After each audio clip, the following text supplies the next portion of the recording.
Hi everybody, I hope you're looking forward to this afternoon's episode as much as I am. It's an incredible lineup. James Gilchrist, Stefan Logas, Carolyn Sampson, Stile Antico, the Gabrielli Consort, of course the wonderful Oxford Bach soloists, and an incredible programme in this little section of the Passion. I hope you enjoy it very much. Of course, we'll also see Paolo's painting coming towards its final state. And on that note, we are going to be producing a poster and a signed limited edition print of the image.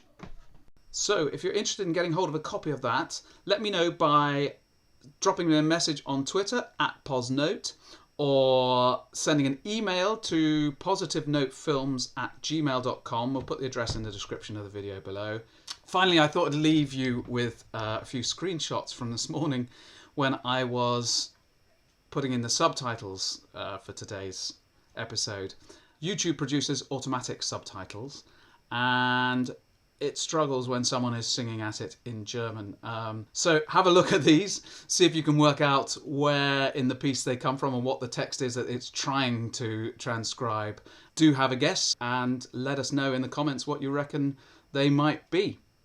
See you at 3 o'clock this afternoon, or if you can't be there then, have a look at the episode and let me know what you think whenever you get a chance to have a look at it. Thanks very much.